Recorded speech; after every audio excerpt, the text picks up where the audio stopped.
Excellent. Good morning, good afternoon, everyone. It's great to have you join us for the Let's Get Published webinar. So I'm pretty excited for today's webinar. I think we'll have some good tips and advice shared by our guest speakers. I should introduce myself, which I always have a tendency to forget. My name is Melissa. I am the Public Engagement Organizer at Results Canada. I've been here for 11 months now. So I will start with a few housekeeping items. As you know, the webinar is in English. It will run for less than an hour. So depending on where you are at, it should finish around 10 or 1 p.m. Depending on your time zone. It is being recorded so that people who were unable to join us today will be able to listen to it. We've had a number of people request that. Everyone has been muted except for the guest speakers to ensure that we all have the best sound experience. If you have any issues or questions at any time, please use the chat box. I will do my best to monitor and address your questions there. And then we will have time at the end of the webinar to have discussions. We'll be open to everyone to chat a bit further, ask questions, clarify anything. Before beginning, as perhaps not everyone is aware or familiar with Results Canada, so we are a national grassroots advocacy organization that has been around for more than 30 years. And we believe in empowering citizens to use their voices to influence the political will to end poverty. And of course, we have guests from the US, so it applies to Results US as well, with except for the fact that they have been around for longer. We are a passionate group of volunteers and staff working together as advocates, and we aim at having an impact on the world through different advocacy actions, such as writing media pieces, which we are going to cover today, and meeting with federal members of parliament. We combine the voices of our grassroots advocates with strategic advocacy efforts to leverage millions of dollars for programs and improve policies that give people of the global south living in poverty the health, the education, and the opportunity they need to thrive. So why are we talking about letters or publications in the media today? So I wanted to share a quote to get us started. This is from a parliamentary aide. So it reads as follows: letters to the editor, LTES, which might be an acronym that we'll use in today's webinar, are impossible to overuse. We clip them and circulate them through the office like gossip sheets of what's going on. The press represents an overall buzz in the community. So this is why we are talking about this today. Letters in the media are a powerful advocacy tool. The editorial section is still widely read, and letters can raise awareness, change opinions, and influence public policy. As mentioned, Results is about empowering individuals. So that's notably why I'm super excited for today's webinar, as we'll hear from two volunteer advocates who have been involved with Results in Canada and in the US. They'll share what they have learned to be successful for them to get published. So I'm happy to introduce two of Results' most published advocates in North America. So we have Willie Dickerson from the US. Hi, Willie. And we have Nathaniel Poole from Canada in British Columbia. And I don't think you have your puppy anymore, but that was a nice touch to see your dog. So get your notepads out, and don't forget that the recording will be shared after the fact. This webinar will explore practices on writing engaging letters and how they can be powerful tools. So without further ado, I think I will pass it over first to Willie. Well, hi, everyone. Thank you so much for this opportunity. And I'm excited to be with people who are writing or interested. Willie, if you can try to speak up just a bit more. I'm sorry to interrupt. That's okay. No problemo. I'm happy to speak up. I'm grateful to be here. Excited to be with Nathaniel and hear what he has to say. We have been before together a couple times at internet or regional conferences. that we share with Vancouver and Victoria, and they're either in our neck of the woods or theirs this year. Also, I would say the study I read said people read the letters more than the editorials. They get more play. Anyway, I will put these 10 things I'm going to talk about in the chat box after I finish. I'm a little slow. Sorry I didn't get that in before. Anyway, the best practices. Number one, a positive attitude. That's so important. And it comes through in our writing. And I think that is the best thing we can do is be positive, especially in our country amidst all the negativity. In your country, it's much easier, I believe. Rule number one, write letters and send them in. It sounds simple, but otherwise nothing happens. Rule number two, see rule number one, write letters and send them in. So important that I have it as the first two. It helps to set a goal. How much do you want to write, but how much do you want to be published? That's the better side of the first side of the goal. And then how often do you have to write to do that? That's the question. And don't be afraid to set an exciting goal. My friend Beth Wilson, former board member in the US, says, if you reach your goal, you set it too low. This is when I talk about setting goals, my brother, if he was around, would always come in singing, I guess you'd say, what can make me write this way? My goal, talking about my goal. Anyway, then with speaking of my brother, get support. When I was starting out writing letters, I often had him read them before I would send them in. I was a little leery. Nothing wrong with that, though I wouldn't let that stop you either. A few mistakes is okay. Not that you don't want to have them good, but it's better to send them in than not to send them in. So that's 4, get support. Number 5, create a habit to reach your goal. My favorite thing was when I set a higher goal that I wanted to write every day somewhere. I decided, okay, I'm going to write before breakfast, and I love to eat. So I wrote so I could eat, if nothing else.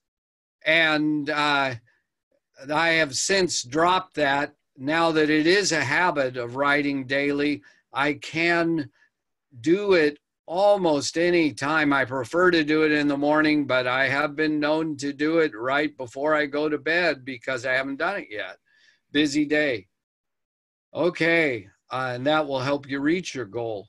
Number 6, the Woody principle. My good friend Woody, who worked for Results right around the founding and now lives in Washington State, we were talking about letter writing, and he said, oh, I think I'm going to write a letter. And so he wrote it to a small paper, and it was published. And he said to me after it was published, you know, I bet I could write to them every month and get published every month. And that's so true. Once you're published somewhere, they know your name, and that's a good thing. You're a known quantity, although some places like the letter I'm going to show you that I had published recently still call me every time and say, did you write this? And I say, yes, thank you. I'd love for you to publish it. Anyway, so a second goal is to find the number of papers that will do that for you, publish you, say, 10 times a year. And there are plenty. And that way you can reach your goal easier. Which brings up branch out. And I write all over the nation. I have written in Zambia, though not published that I know of. I actually did get published in Victoria one time.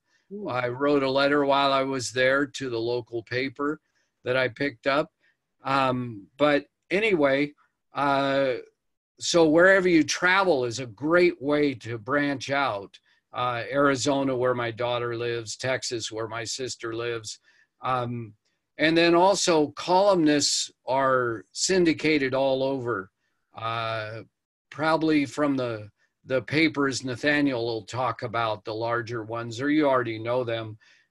For me, the New York Times and the Washington Post have columnists that appear in my local papers as well as all over, so I can adjust the letter I write to them in another place. In fact, I feel like one time I wrote 8 letters on the same column, and I just felt like the letter got better and better. Instead of doing 8 versions and sending it one place, I did 8 different versions trying to improve it, sending it to 8 places.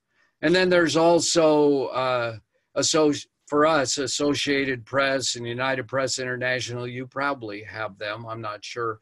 And those articles often appear different places.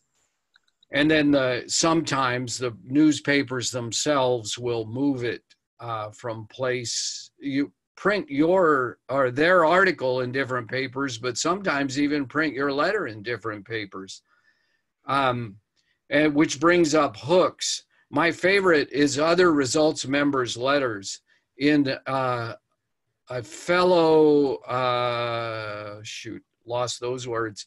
Anyway, in Australia, they once had 4 letters published, each based on the one before, which is pretty amazing. But we can do that too. We just add a little bit of information because you can never get it all in a letter, and you certainly don't have to. And then there's the time of year. It's Thanksgiving. We're just getting to it to be thankful for. The elections are in our country right now are a really big hook. We've had the election. What's next? Use your voice, etc. When you're inspired by something, whether it's like kids raising a canned food drive in their school, maybe, and then which also brings up anything you have a passionate response to. Plus, your opinion is valid without a hook. That's what they're looking for. Record your work. I use a calendar like this, and I just record where I write, and then I highlight when I'm published, on the day I'm published. And then I can go back the next month and see that and know, okay, I can write a letter to this paper now. But it really helps to have it as simple as possible. I've had a number of other systems, and I'm just lazy. I don't like to work that hard, I guess. I have an opening for an unpaid secretary, but it hasn't been filled. And then, of course, follow up, just like we do in results to see if you were published. You can tell what to look for on your calendar. Just go to the paper's site, Google your name on their site, and usually it'll show up. Sometimes letters to the editor is not recorded, so you have to go there or actually see the paper. And then once you are recorded, share. And then, of course, the most important thing, if you can see that word, is persevere, and keep going. That's what the support's all about. And I look forward to questions and especially to hearing Nathaniel. Thanks. Thank you so much, Willie. You actually have next up your letter, if you wanted to talk about that a bit. Okay, I had a timer running. I thought I forgot about this. This was a letter that was published the 16th of this month, and in the Duluth, Minnesota paper. And I had the reason I write to Duluth, Minnesota is because last year I had the 12 days of Congress instead of the 12 days of Christmas. And I chose the states of people who had not co-sponsored the REACH Act. And on the first day, I just wrote one letter, and my idea was to write 12 on the last day, but I didn't make it. But I did write to 12 different states. So this came up, which is another way to expand, figure out something you want to do. You can look up newspapers in your province, just like we can in our states, I'm sure. And anyway, so this was published. And what's important about this newspaper is the person who introduced the REACH Act in Congress is from my state, and I'm working with one of their aides. And he said, well, if you have any letters published in these states, let me know. And I had one was Minnesota. I sent it to him. He used it, and that person signed on. So it does make a difference. Okay, now I'm done. Sorry. No, thank you so much. That was great. All right, next up, Nathaniel. Good morning, everyone. Yeah, again, thanks very much for the invite, Melissa. Yeah, I totally agree with everything that Willie was saying, and it's really, really useful information and suggestions. You can't, I think you can't overestimate the reach and power of letters to the editor. When you consider that a major newspaper can have circulation of hundreds of thousands of individuals who read it, it's like, wow. I mean, the number of eyes that can hit your letter, can see your letter is enormous. And so that's really important. The biggest thing that I think that I've seen over the years that interferes with people actually sending them out is, like I'm saying, you know, hundreds of thousands of eyes may see your letter. That really puts a barrier up for a lot of people. It's very unfortunate. I'm not sure how to get around it. I've talked with people about it, and I'm always surprised how people that are eloquent, are educated, are very extremely knowledgeable and professional. They've worked with lots of other people over the years, et cetera. And yet when it comes to putting something down and sending it to a newspaper, the insecurities come up, the anxieties come up, and they have all the greatest intent in the world, but to actually send that out suddenly, they're just lots of reasons not to do it suddenly emerge, and then it doesn't happen. And it's really unfortunate. The thing to remember is, and I can say this as somebody who's, I've been on the radio a number of times, I've been on TV a few times, I've published a novel, lots of magazine articles, blah, blah, blah. I've been very public in a lot of ways. And the very first time, it's like pins and needles, and you're all excited and you're all anxious and da da da. And then it happens, and then it's out there, and then nothing happens. Nothing changes. And I don't mean that it doesn't have what you've put out there hasn't had an impact, because clearly it has, but nothing changes for you. It's not like all of a sudden now the internet is all abuzz with what you said or what you did or what have you. Your life continues on exactly how it did before you sent out your letter, before you were on the radio, whatever. Nothing changes. Yet, despite that, people will have this anxiety of being seen, of being put out there, that they're going to be judged, that ultimately there's going to be some kind of a negative backlash to them having put their words out there. And yet it's so critical. It's so critical that we learn by doing, and the only way you can understand that, the only way that you'll actually be able to experience that is you put your letter out there, it gets published, and you'll realize, wow, that was easy. Wow, nothing bad came out of that. I guess I didn't need to be so worried about seeing my words in print. And that's the thing. I think there may be too much emphasis on worry, and this probably comes from our educational system, but too much worry about doing it right. Too much worry about wanting the letter to be perfect, wanting the prose to be elegant, wanting everything to be just so as if you're submitting it to, you know, a teacher where somebody's going to be judging it and correcting it and whether it's good enough and all that. And that's not what letters to the editor are about. I mean, the editors, they're looking for a broad swath of opinions. They're looking for different voices and everybody, they're looking for just how people express their opinions. And some people will be very eloquent. Some people will be very abrupt and to the point. Some people will have poor grammar. You know, it doesn't matter because they're just wanting to present the voice of the people in a broad variety of voices. And your voice, however it is for you, is more than good enough. Nobody is going to be looking at your letter and went, oh, well, this is just stupid. No, I'm not going to, you know, what is this guy thinking? That's not what it's about. That's absolutely not what it's about.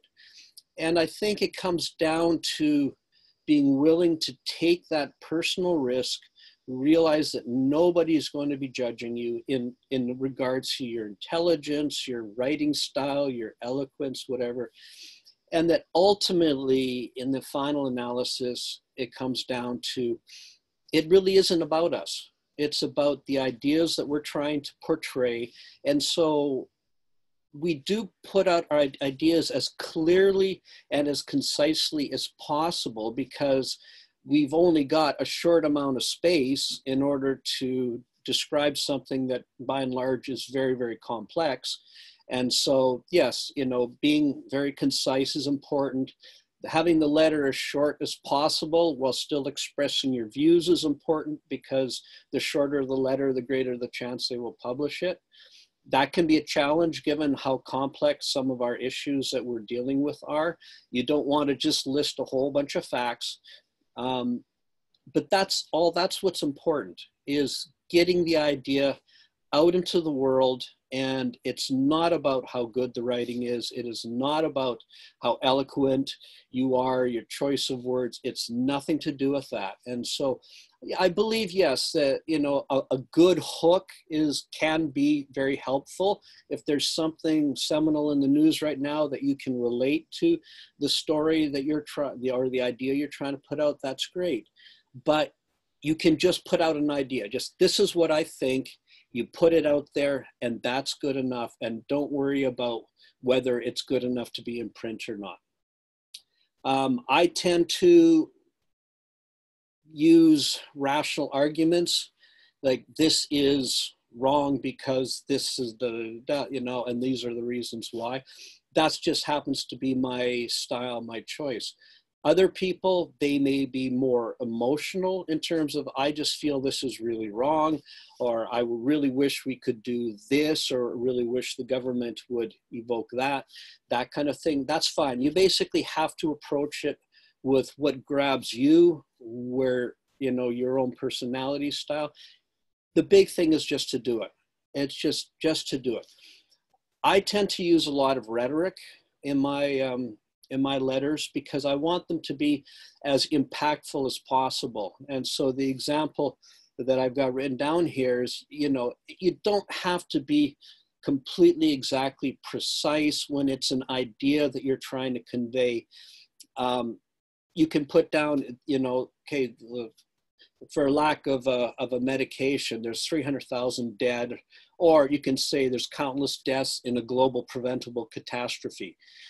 I mean, you're saying the same thing, but one is, I would argue, is a lot more gripping than merely a statistic. So that's where my emotion comes through, is while I tend to do a rational argument why this should be this, I won't just list off the statistics, but I'll put some punch behind it to make it be what I believe would be more effective. using a bit of hyperbole, using rhetoric, and just to sort of really push that idea rather than list off a bunch of statistics and this is why something should happen. But again, it's all within your own comfort range, and how you choose to write. It is absolutely sufficient to just say, I think that, you know, developmental aid is insufficient that, you know, Canada provides, period. That is adequate. If that's all that you feel that you need to say, then you say that and you put it out there. What I find and how I do my letters to the editor, volume is really, really important. I find over the years, I've got Results has this list of contact people for all the different newspapers across the country. And in any particular month, I will get perhaps 8 to 10 letters to the editor published. I mass email all 300 and some through a program I have, all 300 and some newspapers across Canada. Now, of all 300 and some, there's about 40 that are actual, you know, full-blown proper public newspapers. The rest tend to be more obscure journals, trade papers, things like that, and they never touch me. It's always, you know, Medicine Hat Free Press, these kinds of, you know, small communities, the Victoria News, and then maybe a couple, maybe a dozen, maybe 15 full-size, like major newspapers like Vancouver Sun, Leader Post, this kind of stuff, Hill Times. And basically, I send my letter that I come with, I send to all of these email addresses once a month. And at most, like I say, I'll get 8 to 10 acceptances for that month. So I think if you're going to do this, it's not that it's inadequate to send a letter, say, just to the Vancouver Sun or to the Hill Times. Something is better than nothing, always. It's just, if you consider that at best, you've probably got a 10% chance or so of being published, that's what my statistics show, then it means you're going to have to send out a lot of letters, and there's going to be a lot of times where you're going to be disappointed that you're not going to get what you're hoping. You're not going to get a result back that you're hoping for. And if you're okay with that, if you're aware of that, that's fine. Write your single letter and send it out. Now, if you're looking for impact and you really, really want to get your ideas out, well, then you do need to do mass mailing. I use an email client called Thunderbird, and it's Mozilla, same one, the company that does Firefox. And there's a mass email called the Mail Merge add-on you can get for Thunderbird. And basically what it does is you can't just write out like your email, put the results list of contacts on it and send it out, because Gmail will not let you do that because they're assuming you're spamming. And most internet service providers that you may have your email through, like Shaw Mail or whatever, they will block that because they're going to assume that you're spamming people. And so you have to find a way to bulk email in a way that doesn't trigger these things. And so what Mail Merge on Thunderbird does, I've got Thunderbird set up to be my email client just for the results thing. It connects through Gmail. And Mail Merge once you set it all up and you hit send, it sends out the emails, but it delays each email by a certain number of seconds that you set it for. I've got it set for 6 seconds. And so it sends out an email, it waits 6 seconds, sends out another email, waits 6 seconds. And then over a period of a couple of hours, it'll have sent out emails all across Canada. It works really well. It takes a certain amount of computer savvy to get that set up a little bit, and then to synchronize it if you're using Gmail, whatever. You can run Gmail through a separate desktop client like that. You just have to set it up to do that. And that's what I do. The downside of all of this is that, okay, so you get your stuff spread out there. It gets to a lot of newspapers, and in the beginning, you'll get a lot of success. What happens over time, though, is that the editors start recognizing that you have an agenda. They recognize your name, and you're always writing letters about, you know, developmental aid. And then they see that, well, you're pushing for something. You're not just bringing up, you know, your ideas and sending it out, but that you have an agenda. And then they start, well, we're not into that. That's not why we're here. And so they'll stop publishing you. And so your success rate goes down. What we've debated about this, you know, in results, how to do this ethically. It comes down to the fact that what we're trying to do, papers don't want to do it. They don't like it if you've sent your email to a whole bunch of other newspapers. They'd rather you just sent to them. But when the issues are as important as they are, I'm sorry, this is just something that we have to do, and we've chosen to do. And so they're not like the email, the editors in these places are not going to check to see if other papers have written your letter, and nor do they specifically say, don't do it. It's just if they knew that you were going to publish that letter elsewhere, they wouldn't touch you with a 10-foot pole. But I do it anyways because the issues are really important. But after a while, like I say, they start recognizing your name and your success rate falls out. So because the ongoing struggle of trying to get other people to send in letters for, you know, the reasons I talked about earlier, what people in my group have agreed to do is that I will give them credit for the letters that I write.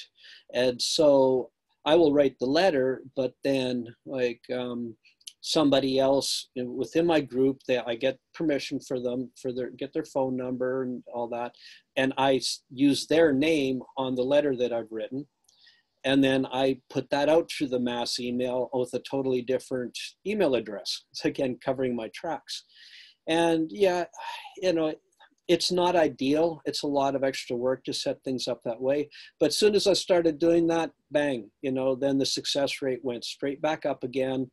Because it's not about the writing style. It's not about, you know, how good the letters are. It's strictly about getting the word out. And after a while, they recognize you. And, you know, Willie says that he's had experience where they recognize you and they look forward to your letters and they support you and all that.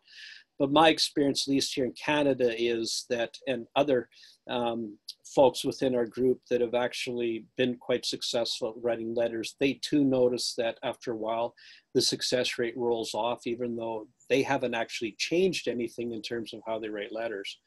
It's once they start seeing that you have an agenda, then they just stop publishing you.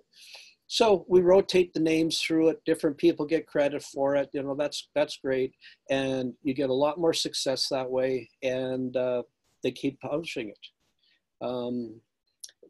Now, I guess final points that I found is that some letters, some newspapers, they really want you to be engaged in a dialogue with them. So like the Globe and Mail, I found they will only publish you if you quote something directly from an article they themselves have published. So occasionally issues on foreign development come up, whatever, in their article. Okay, then you read that, then you can respond to that with your own letter around your own issue, and there's a greater chance that they will publish that.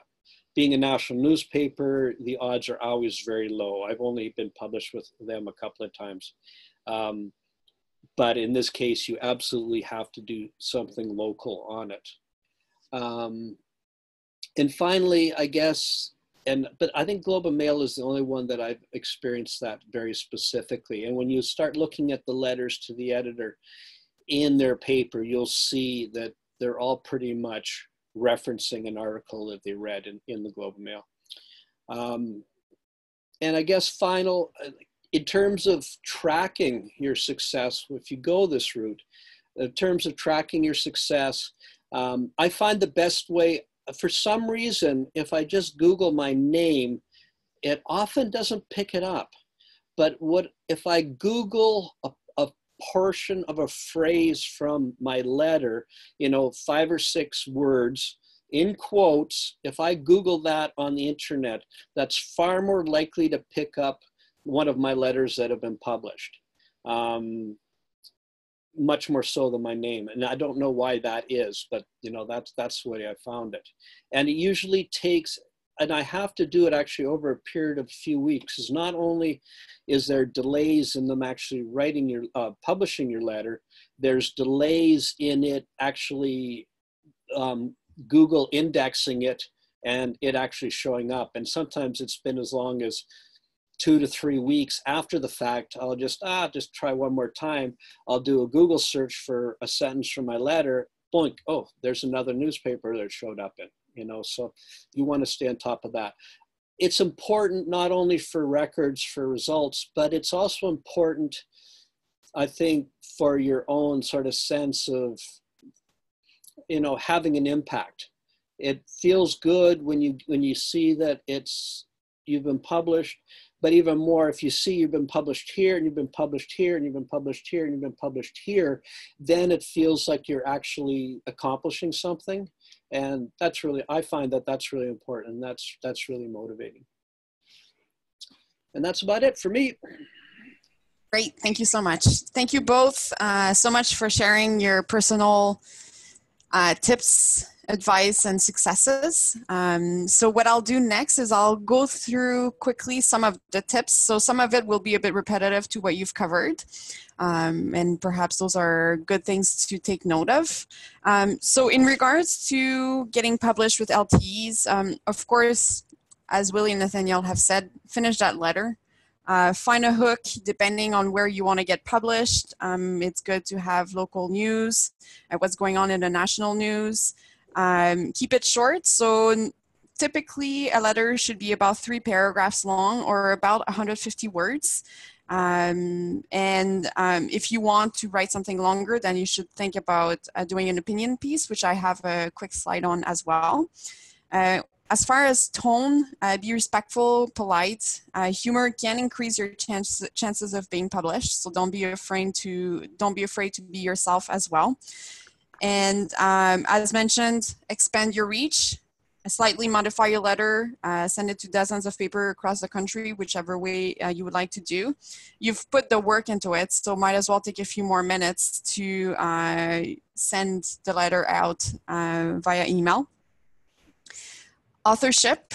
So the strength of an LTE is that it represents the view of a citizen. So make sure to always include your name, your address, your phone number in the signature block so that they know that you are a citizen of CDX, and then it's easy for the newspaper to reach out to you. Dynamite title. That's one that I usually struggle with, to be honest with you. But if you're able to find a good title that will draw the attention, that's always helpful to get published. And then once you're published, share it. So it's been mentioned before. Share with your colleagues, your friends, decision makers. Send it out on Twitter, tag your member of parliament, your decision maker. Even if it was not published, you should also still share it. And then it will not only have an impact on your members of parliament, but it could also inspire other volunteers, advocates to follow and do the same and write their own letter. Don't give up. After a couple of days, if you don't get your letter published, call the editor and ask them why not. Find out what it would take to get published next time. Bear in mind that each newspaper might have a bit of a different approach to that. And then as mentioned as well, track it. When you're published, make sure that you inform, in our case, Results Canada or Results US. I think you also, it's a good practice to do, to share with people so that we can all together compile all of the letters and the actions taken towards a common goal. And my next slide is just an example. So we were talking about finding hooks, about finding or having dynamic titles. So this one is a recent one, and as you know, in Canada, we've been having discussions about the pipeline on the West Coast. So one of our citizen advocates used the play on word of pipeline to include in their letter on. So it reads, Canada must make sure GFF pipeline remains open. So that was an interesting way to get attention. And as mentioned, I should just go back to that quickly, just to tell you. So this LTE, this letter to the editor, we shared on social media. So I actually shared it on my personal Twitter. And by doing that and by tagging the newspaper, Lethbridge Herald, and tagging partners and members of parliament, we actually got an extra close to 1,600 impressions. So that shows you that it's great to get published because you will get viewership there, but don't underestimate the power of social media, so that you can even use more, you can give more wings to your letters and your ideas that way. On opinion op-eds, so they're really similar to letters to the editor, except for a few things. So oftentimes you will build your own hook depending on, there's an international day happening. There's something that comes to mind. So don't feel afraid in this case to build your own hook. And they will be longer. Again, make sure to check in with the newspaper where you want to get published, but it's about 700 to 800 words. And once you're actually selected, they might tell you, all right, you need to cut this down by X number of words. So be prepared for that. So I guess I already jumped to number 7 here. Be ready to provide a one sentence bio to mention who you are. And if possible, co-author with an expert so that you can have even more credibility. And when written and submitted, follow up, email, call, sell your piece. You've put a lot of work into it, so might as well try to get it published. And to go back to, I think, Willie's favorite word, persevere.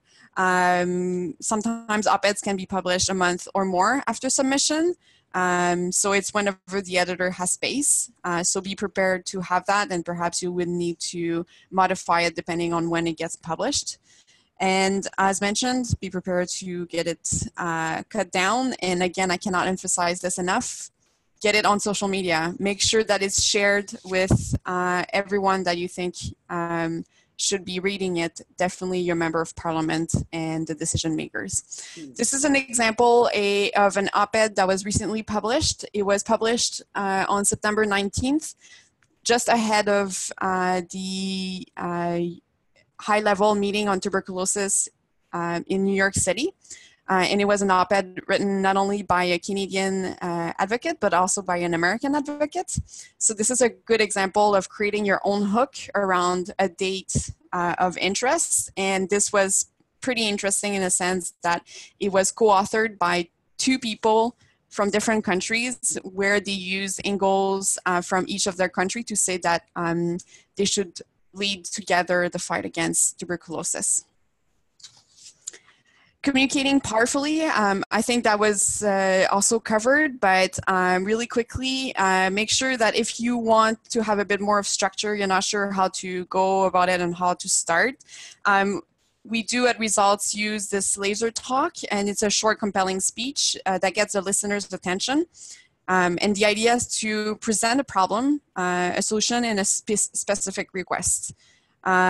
So really what you need to do is first you need to engage, share something that you know will get someone's attention, a stat, a feeling, a story, like really short.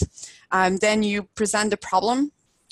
You inform them on what can be done, and then you ask them to take action. So you could structure your letter that way, and these steps can also be used in whenever you want to do a presentation or speak with your member of parliament, or you're looking for potential volunteers. And the other way that you can also communicate powerfully is through storytelling. So speak from the heart. We use moving stories to help community members, the media, and MPs to be touched by both the problems of poverty and their solutions. So people, including your member of parliament, will remember stories that move them.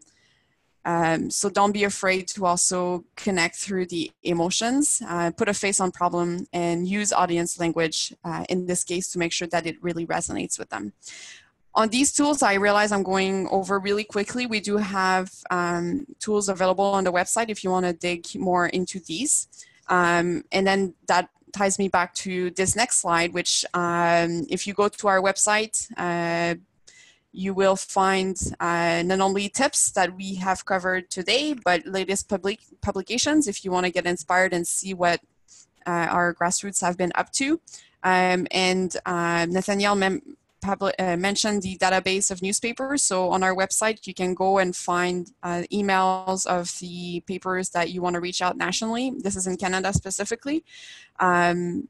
If you find out that an email no longer works, make sure that you flag it to us because it's an incredible tool to keep up to date. Again, cannot emphasize enough, go get live on Twitter. If you're not on Twitter, I urge you to go on there. Members of parliament, decision makers are there. It's one of the best tools when it comes to doing advocacy online. And then, as mentioned, get support. Use the network of volunteers, get feedback, get support, so that you can get what you need to get it done and just do it. So take action.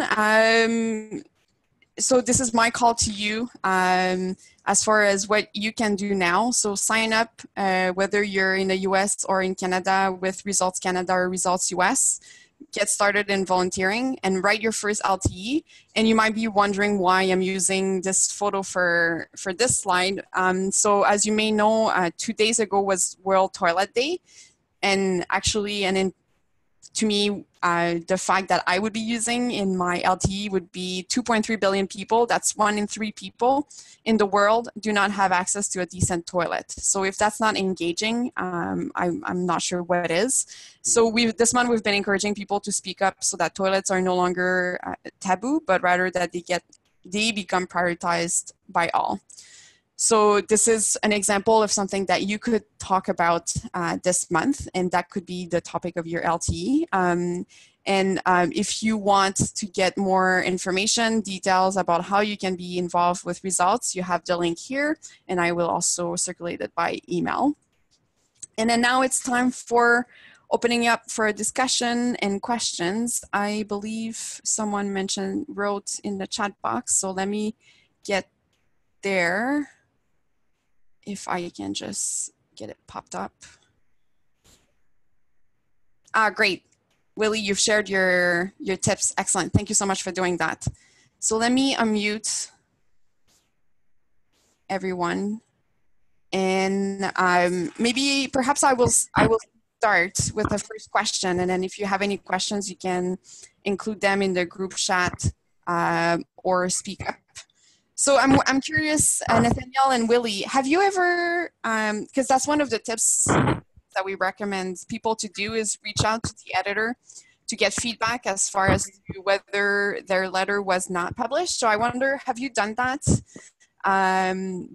before? If so, how did you go about it? And did you actually get useful tips that you were able to use in future letters? I had a nice conversation with one of the people at the New York Times. She made sure that I wrote the letter all on email. And I asked her why they were publishing it. And she said, because it was short and made a good point. So that kind of shortened me up a little bit, or especially for them. But anyway, and then a couple of other times, well, I worked with Jerry Large a little bit from the Seattle Times because I would write letters about his columns. And so we got to know each other, and that was helpful. He ended up being a speaker on our webinar. And anyway, so it can be very helpful.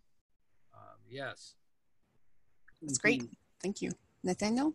The only experience I've had with that is more with op-eds, and it's about actually just reaching out to the editor and say, you know, would you be interested in publishing an op-ed? And then I send something in, and then they send it back. Well, can you shorten it? Can you adjust it?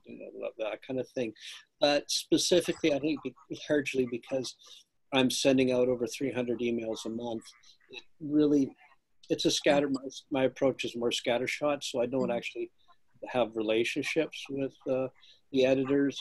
And given the fact that I'm sending the same letter to all these different newspapers, it's probably, it wouldn't really help, because then I'd have to be straightforward that, oh, by the way, I'm, you know, sending these out everywhere, and that would just sort of sabotage it. Right. Yeah. Excellent. That's a good point, that it depends also on your tactic and how you reach out. Yeah, thank you. Willie, you spoke a bit about goals. I'm curious to know, so you mentioned that your goal is to write before you eat. So does that mean that your goal is to write every day of the year? Can you maybe tell us a bit more about how you go about that?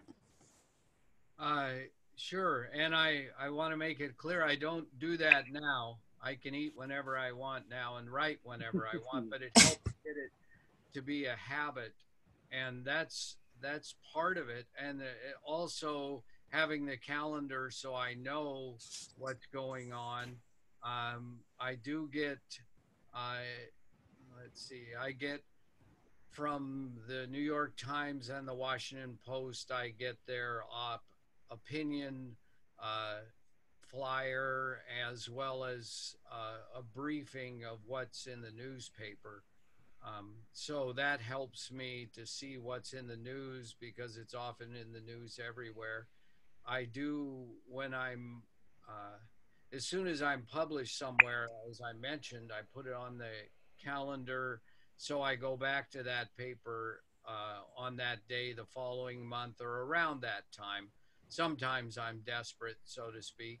I have a record of everywhere in the last few years that I've written, and I haven't done it yet, but I'm trying to update that so I can say, oh, I haven't written these guys for a while, so I can write there. And then, of course, like you're saying, social media really helps. You probably have a listserv that you use in Canada. We have one, although people don't put their letters on it as much as I wish they would. But that's an automatic hook. And so that's, maybe 10% of the time I'm finding somebody else's letter. And I forgot to mention magazines. I've been published in National Geographic and AARP, their magazine and bulletin. And when you think about how many people that reaches, it's pretty amazing, you know. But anyway, anything that comes to my house that has letters in it, they're going to hear from me. But I don't really very often subscribe to things. I do use the library. So, and I'm not perfect. I don't write every single day, but it's not unusual for me to have hit every day in a month anyway. Yeah, that's great. I think what I get out of that is that ultimately you need to pick what works for you as an individual. So some people will prefer to focus on op-eds, others will focus on quantity, others will focus on doing a letter and changing it up and sending it to modifying it and changing it to different newspapers. So I think it's really, what I'm hearing is that it's about doing it, letting go of the fear of getting published, because ultimately the world will continue to turn even though you get published, and it might be a bit scary. Yeah. Yeah. So we have 3 minutes left. So I wonder if either of you want to add anything, or if someone has a question. I'm checking the chat box. We don't have any questions there. how come Nathaniel got the slide with the newspaper that said "wop bop a dee dee da da" or something? I was curious about that article. I thought, wow, I wish I got that. Yeah, I actually realized that it was, I forget in which language it was. I think it was, I'm not even gonna dare to say, but yeah, I was looking at that wondering, what does that say? I don't even know. Maybe I should be worried. Well, I think it was just a quote from a song, for example. Ah, okay. So it's a safe photo then. I don't know. You could be right. It could be. One thing I can put out is I did do a couple of slideshows that show how to set up Thunderbird with the mass emailing. And I did this quite a few years ago. I still have copies of it. So if anybody wants to take a look at that and see how you can set up Thunderbird to be able to send out mass emails to, you just need to write one letter. We usually, at our group, we usually write our letters to the MPs, etc., during the group. And so when people are writing their letters, that's usually when I sit down and I write my LTE at the same time. And then when I get home, I put it in the computer, blah, blah, blah, hit send, and then go to bed and let it do its thing overnight kind of thing. And so maybe, people are kind of unsure about how to use Thunderbird to do this. I've tried other things, and like MailChimp, people have suggested, well, there's a fee and they don't let you mass email with it. So, Right. It gets really complicated because, of course, you're trying to prevent spam, but we're not spamming. We're just, using volume to reach all of these different newspapers. And so there may be other solutions. I haven't found them. Thunderbird works really, really well for me. Sounds great. Yeah. I think we've hit the hour. Any last thoughts, Willie, or things you wanted to share? I'd love to see that, and you're welcome. I can put my email in the chat box, and happy to talk to anybody. If you have questions of me, I'd love to see that, Nathaniel. I'm not sure if there's a way to put it in this, with this, or if that's not a good idea. I'm not sure. What I was thinking I could do is maybe I could send it to you, Melissa. Yeah, I was just going to say I will follow up. I will send a follow-up email after this webinar to send a recording. And if you'd like to share, send me anything, I can include that in the email. Okay. And by all means, if at any time someone wants to reach out to Nathaniel or Willie, reach out to me and then I can always connect you. So if there's anything, my email is here on the slide. So it's grassroots@results-resultat.ca. So feel free to reach to me and then I'll make sure that I make the right connections where needed. Awesome. Excellent. Well, all of you looking at this, the millions of you viewings after this is recorded. Yay. Yes. Thank you so much to both of you. Really appreciated you sharing your tips. I'm looking forward to more discussion, I'm sure. Okay, you betcha. Great Take care. to see you. Thank you. Bye.